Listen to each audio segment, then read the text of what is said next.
Well guys, आज मैं explain करने वाला हूँ टिल डेथ मूवी को। इस मूवी में एक हस्बैंड अपनी वाइफ को एक घर में बंद कर कर खुद को गोली मार लेता है। तो आइए देखते हैं कि उसकी वाइफ उस घर से बचकर कैसे निकलती है। मूवी की शुरुआत में हमें एमा नाम की एक लड़की को दिखाया जाता है जो टॉम नाम के एक लड़के के साथ होती है। एमा का उस लड़के के साथ अफेयर चल रहा था और उसे इस बात का बहुत दुख होता है कि वो अपने हस्बैंड को धोखा दे रही है। इसीलिए वो उस लड़के से ब्रेकअप करके वहाँ से चली जाती है क्योंकि कल उसकी मैरिज एनिवर्सरी है। फिर दूसरे दिन एमा और उसका हस्बैंड माइक डिनर के लिए एक होटल में जाते हैं। फिर माइक एमा को सरप्राइज देना चाहता था, इसलिए वो उसकी आंखों पर पट्टी बांध देता है। फिर उसे एक शानदार लेक हाउस में लेके आता है। उसने उसे काफी अच्छी तरीके से डेकोरेट किया था। वो म्यूजिक प्ले करते हैं और डांस करने लगते हैं। तभी माइक एमा से बोलता है, मुझे पता है कि मैं तुम्हारा अच्छे से ख्याल नहीं रखता हूँ, लेकिन कल से ऐसा नहीं होगा। फिर सुबह हो जाती है और एमा उठती है तो देखती है कि उसका हाथ माइक के हाथों से हथकड़ी से बंधा था। एमा माइक से पूछती है, लेकिन माइक अपने आप को गन से मार देता है और उसका खून एमा के चेहरे पर आ जाता है। एमा ये सब देख के डर जाती है और अपने हाथ को हथकड़ी से निकालने की कोशिश करती है, लेकिन उसका हाथ हथकड़ी से नहीं निकलता। फिर एमा बंदूक को उठाती है अपनी हथकड़ी को तोड़ने के लिए, लेकिन उसमें गोली ही नहीं होती क्योंकि उसमें सिर्फ एक ही गोली थी जिसे माइक ने यूज कर लिया था। फिर एमा अपने कपड़ों को चेंज करने का सोचती है क्योंकि उसके कपड़ों पर खून लग गया था। वो माइक की बॉडी को खींच कर ले जाती है,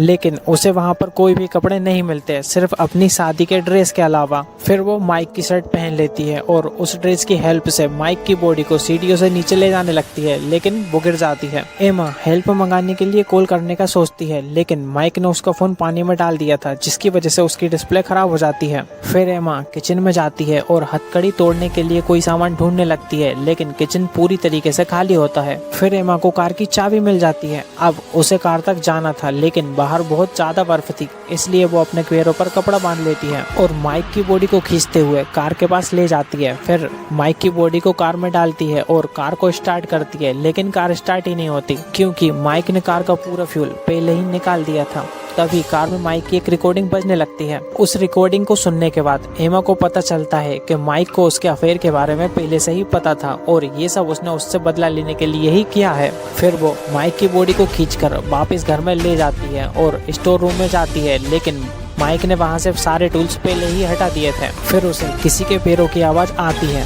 वो डर जाती है और गेट बंद कर देती है, लेकिन उसे पता चलता है कि बाहर टॉम है। वो उससे पूछता है कि तुमने मुझे मैसेज कर यहाँ पर क्यों बुलाया है, और एमा समझ जाती है कि ये सब माइक की प्लानिंग का एक हिस्सा है। फिर एमा टॉम से पुलिस को कॉल करने के लिए कहती है, लेकिन टॉम मना कर देता है। वो उससे बोलता है कि माइक के ऑफिस पर पुलिस की रेड पड़ी है। वो एमा से बोलता है कि अगर हम पुलिस को बुलाएंगे तो माइक के मर्डर का नाम तुम पर आएगा और तुम्हें उम्र भर की सजा भी हो सकती है। तभी उन्हें दो लोग घर की तरफ आते हुए दिखते हैं। टॉम उन लोगों को जाने के लिए कहता है, लेकिन वो दोनों उसे मार देते हैं। एमा डर जाती है और छुप जाती है। वो दोनों यहाँ पर डायमंड चुराने आए थे क्योंकि माइक ने उन्हें बताया था कि डायमंड एक लॉकर में रखे हुए हैं। वो लोग लॉकर को ढूंढने लगते हैं। तभी एमा स्टोर रूम में चली जाती है, लेकिन किलर को खून के निशान दिख जाते हैं। वहाँ एमा को बोट में एक टूल मिल जाता है जिससे वो हथकड़ी को तोड़ने लगती है, लेकिन आवाज सुनकर एक किलर वहाँ पर आ जाता है। वो माइक की लाश को देखकर डर जाता है और वहाँ से भाग जाता है। फिर वो विलियम को बुलाकर लाता है, लेकिन तब तक एमा बोट के नीचे छुप जाती है। फिर वो दोनों लॉकर को ढूंढने चले जाते हैं और उन्हें लॉकर मिल जाता है। तब उन्हें पता चलता है कि लॉकर को खोलने के लिए फिंगरप्रिंट के साथ साथ पासवर्ड की भी जरूरत है।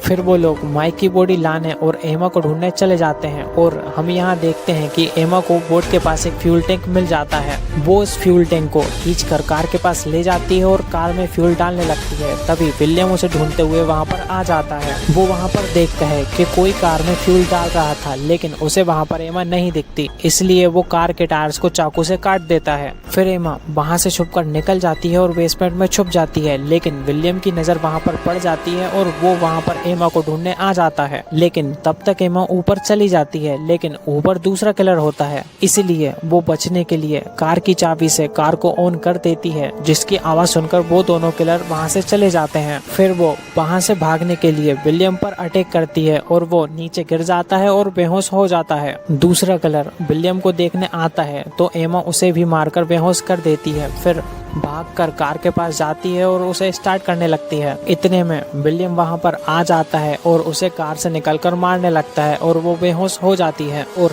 जब उसे होश आता है तो वो फिर से खुद को माइक की बॉडी से बंधा हुआ पाती है। विलियम उसके पास आता है और उसे मारने लगता है, लेकिन दूसरा किलर माइक की गन उठाता है और उसे रोकने लगता है। अब उन दोनों को ही नहीं पता था कि गन में गोली नहीं है। एमा उसे बचाने के लिए उसे लॉकर का पासवर्ड दे देती है। फिर विलियम उस लॉकर को खोलता है और उसमें कोई डायमंड नहीं रहते हैं, बल्कि उसमें एक आरी होती है जिस पर लिखा होता है डायमंड एमा के नेकलेस में है। दरअसल माइक ने एमा को एक ऐसा नेकलेस दिया था जिसे एक बार पहनने के बाद खोला नहीं जा सकता है। विलियम समझ जाता है कि माइक ने लॉकर में आरी को क्यों रखा था, लेकिन दूसरा किलर उस नेकलेस को काटने की कोशिश करता है। तभी विलियम उसके सर पर मारकर उसे बेहोश कर देता है। फिर विलियम एमा को शूट करता है, लेकिन गन में गोली ही नहीं थी। फिर उन दोनों के बीच लड़ाई होती है। एमा विलियम को मारकर बेहोश कर देती है और उसे माइक की बॉडी के साथ हथकड़ी से बांध देती है और भागकर कार के पास आती है और कार को स्टार्ट कर भागने लगती है, लेकिन कार के टायर फटे होने के कारण कार स्लिप हो जाती है और वो बेहोश हो जाती है।